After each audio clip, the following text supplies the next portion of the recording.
Hello everybody. This video today is talking about some polynomial division. How we do, well, division between two polynomials. Normally a higher order or a higher degree polynomial divided by a smaller degree polynomial. Okay, in this case we have a cubic polynomial here with 4 terms, and we're going to divide it by a linear polynomial, x to the first power, a linear polynomial. Okay, we're going to do this basically like you did division when you were in elementary school. We're going to do long division. So we start off by putting our divisor. Remember this number back here, this stuff is called your divisor.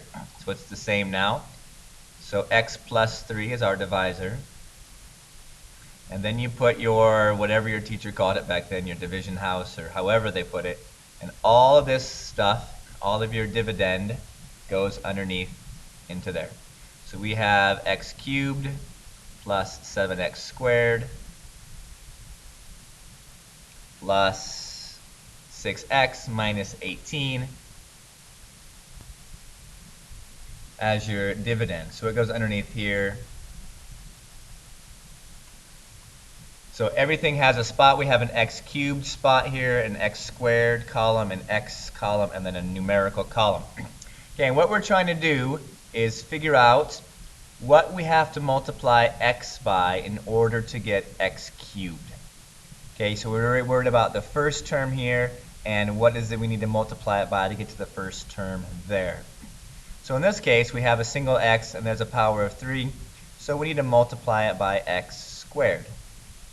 X squared times x gives you x cubed. So that's all we're really worried about, is just that first term being multiplied into this first term. So if we're really going to multiply this, then we're going to have to distribute. So x squared times x is your x cubed. X squared times 3 is plus 3x squared. Okay, and now just like we did when we were kids, we have to subtract these values. Okay, these top two things minus this bottom thing. And when we do that, we get x cubed minus x cubed. These ones cancel out. 7x squared minus 3x squared is 4x squared.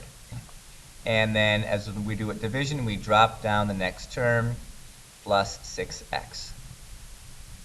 So once again, we need to think, what number do we have to multiply x by in order to get 4x squared? Okay, so we need the coefficient. And then we need x to be x squared, so we multiply by 4x. So once again, we're going to distribute 4x times both of these terms. We get 4x squared, plus in this case 12x. And once again, now that we have that, we need to subtract the top minus the bottom. Okay, with subtraction, it's term by term. 4x squared minus 4x squared is 0. 6 minus 12x is negative 6x. Okay, and then once again we bring down the minus 18, the next term, to create another one here. In our last step, what do we have to multiply x by to get to negative 6x? And as we can see, that's probably going to be a minus 6. So now rather than distributing the 4x anymore, we're going to distribute minus 6. Negative 6 times x is, of course, minus 6, and negative 6 times positive 3 is minus 18. Okay, and our last step is to subtract,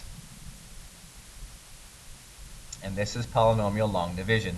So 6x minus negative is a plus, these cancel out. Negative 18 minus negative 18 cancels out, and we have a remainder of 0, thank goodness. Okay. We don't always get a remainder of 0, but when we do, it's always nice and appreciated. So this is once again going to be your remainder. Okay, we will do some examples where this is a number and what you do with it later, but right now this is your remainder at 0. So when we divide this cubic by this linear, we get a quadratic x squared plus 4x minus 6. Okay, that's long division. Okay, here we have a higher order x squared plus 1. So let's do this again real quick. X squared plus 1. how many times or by what do we have to multiply that to get this polynomial. Okay, so if this is what you need, then go ahead and watch it. In fact, you can try this on your own and then pause the video. Well, pause the video and then try it and then come back and make sure you did it correctly. So really fast, x squared times x squared. That's what gives us x to the fourth. So we'll distribute into here. So we put the x to the fourth under the x to the fourth column. And we put the x squared underneath the x squared column. Okay, and now we subtract. Well, this is a plus x squared, by the way. So the x to the fourths cancel. Here, 2x cubed minus 0 is 2x cubed. Negative 2x squared minus an x squared is minus 3x squareds. Okay, and we still need to drop down this plus 2x. You always drop down that next term. So x squared times what gives you 2x cubed? Multiply it by 2x. So let's change this out here. Now we have to distribute once again. 2x cubed plus 2x. 2x times 1 is just a 2x. So you really have to make sure that you have the exponents in line so that they can add up with other like terms. Okay, just in case you're missing one as you go through here. So this is a negative 3x squared that we still have.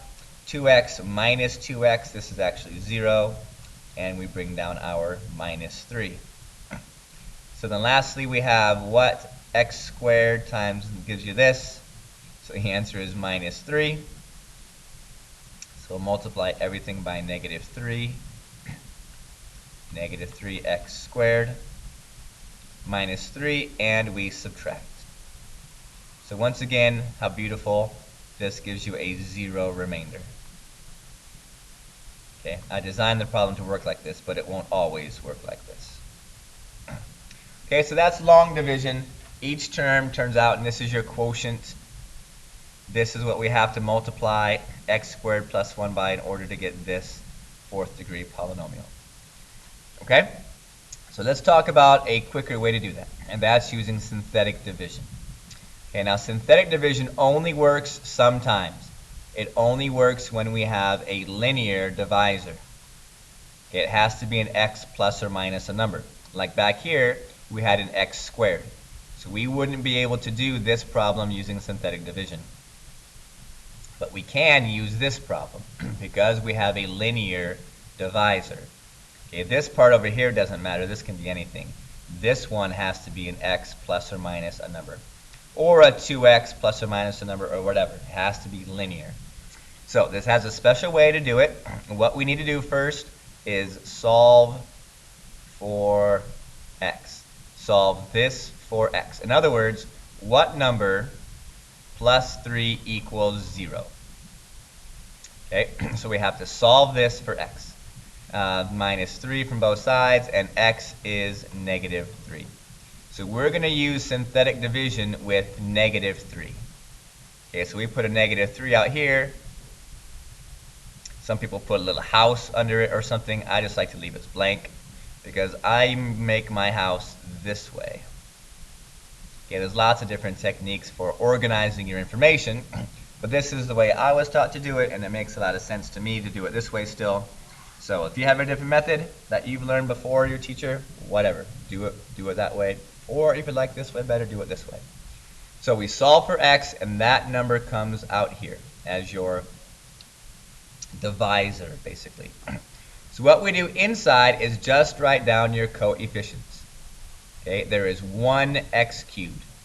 There are 7x squareds. There are 6 x's, and minus 18 is your numerical value. Okay, so remember, this is the coefficient of x cubed, this is the coefficient of x squared, this is the coefficient of x, and this is the number. Your numerical term goes last. Okay, so if you were missing one of these, you'd have to put a 0 in there in order to use synthetic division correctly. So this is how we do it. The first thing we do is we drop down this number and it goes right here. Okay, and now we multiply. -3 times 1. You multiply the outside times the number on the bottom, and you put that number right here. -3 times +1 is -3. Okay, and now we add. We add the top number plus this one, and this gives us a +4. Okay, and once again, we multiply. -3 times +4. That is a -12. And that number goes here. Okay, and then we add 6 plus -12, or 6 minus 12, is -6. And then we do it once again. -3 times -6 is +18, and we put that number right here. And we add. -18 plus 18 is 0. Okay, fantastic. This is just the method of doing synthetic division. We drop down this number, you multiply by the outside, you put it over here, and then we add vertically. Okay, you take that number, you multiply it by the thing on the outside, you put it as the next term, and then we add vertically. Okay, you get an answer, you multiply it by the outside, you put that number here, and then we add vertically. And this is this is how we interpret it. Okay, these are great that we have a bunch of numbers here, but yeah, so what? Well, this turns out, this is of course your remainder term. Okay, this becomes your numerical value. This is your x term, this is your x squared term, and so on and so forth. So if we were going to write down the quotients, and the quotient is what you get when you divide two things, that's going to be 1x squared plus, because it's positive, 4x, and then -6, with the remainder of 0. So if you haven't noticed, this problem is the exact same as the very first one. So when we use synthetic division, we got x squared plus 4x minus 6. If we look back here to the first problem, we got x squared plus 4x minus 6. So it better work doing it either way. But this is synthetic division. Okay, it only uses the coefficients, and you do this method in order to figure out what the remainder is. Okay, so let's do a couple more examples. I'm sure you're going to get it within no problem. So the first thing we have to do is solve this linear divisor. What number plus 2 equals 0? Okay, so we're going to be doing synthetic division with -2. So -2 goes on the outside. Draw it upside down, and we use the coefficients. So the coefficient of x to the 4th is 1. The coefficient of x cubed, I don't see one, so we have to put a 0. The coefficient of x squared, -5. The coefficient of x is just 1, and then we have your number, -4. Okay, so when you're missing a proper power here, 4, 3, 2, 1, 0, you have to put a placeholder in as a 0. Okay, 0 placeholder. So let's do our division. We drop down this number, 1, and now we multiply. 2 times 1, -2 times 1 is -2, and we add. 0 plus -2 is -2. Okay, now we multiply. -2 times -2 is +4. And we add. -5 plus +4, -5 plus 4 is -1. We multiply.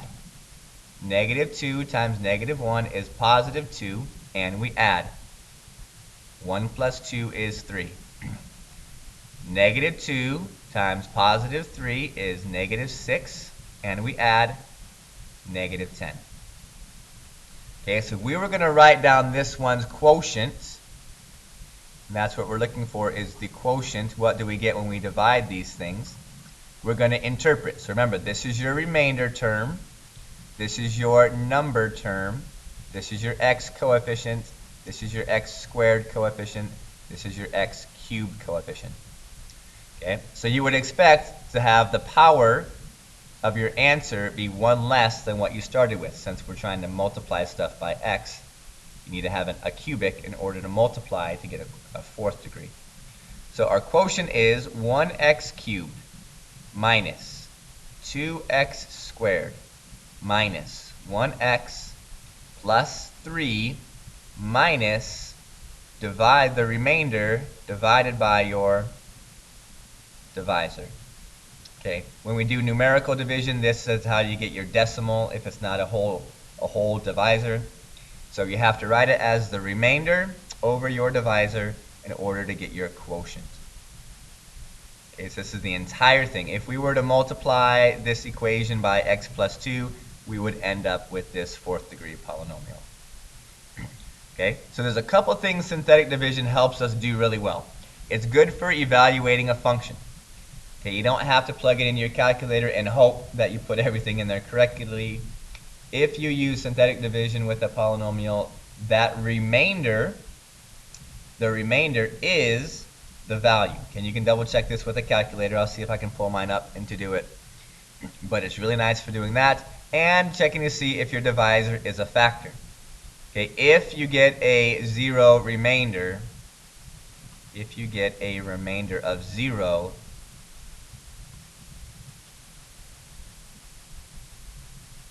okay, that means that the divisor was in fact a factor.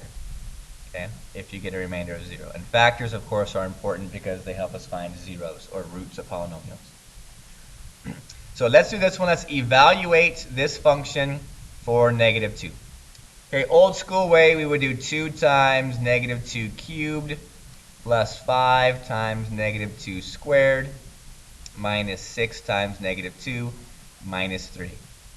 Okay, 2 negative 2 cubed would be negative 8 plus 5 times positive 4 plus 12 minus 3.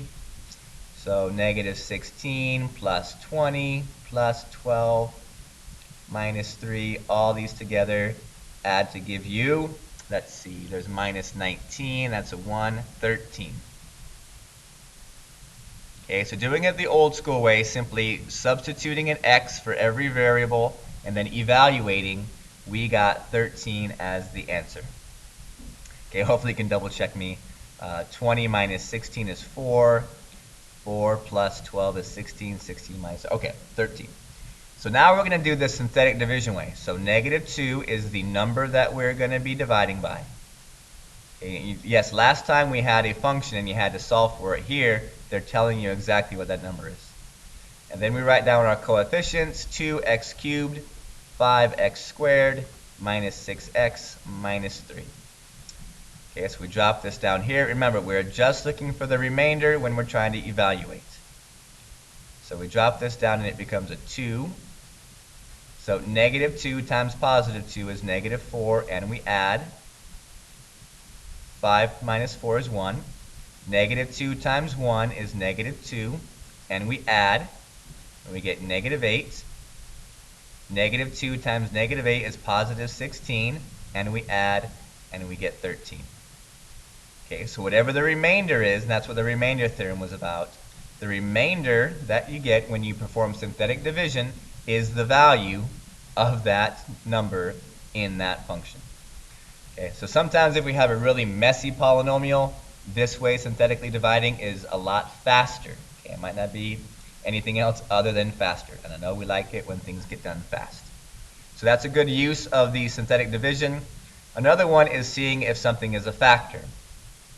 So we're going to use synthetic division and divide this polynomial by this. So first of all, we have to solve this. Anytime you're given a binomial, we have to solve. So we're going to use synthetic division with positive 1. So positive 1 goes on the outside, and underneath your synthetic house, 1x cubed minus 4x squared plus 6x minus 4. Okay, and what we're looking for is a remainder of 0. Okay, if we have a remainder of 0, then the answer is yes, this is a factor. If you don't have a remainder of 0, then the answer is no, this is not a factor. So synthetic division. 1 times 1 is 1, and we add. 1 times negative 3 is negative 3, and we add. 1 times 3 is 3, and we add -1. So notice here, you do not have a remainder of 0, so our answer would be, if we were to have an answer, is no, x minus 1 is not a factor of that quadratic, of that cubic. Okay, so no, because we did not get a remainder of 0, this binomial would not be a factor of that. Okay, so it's handy to know. We just knocked out one of these things, but that's another application. Okay, so hopefully you do better with synthetic division. It's only appropriate when you have a linear divisor. Okay, if this is an x squared or anything else, then it is not appropriate to use synthetic division, only with linear divisors. See you later.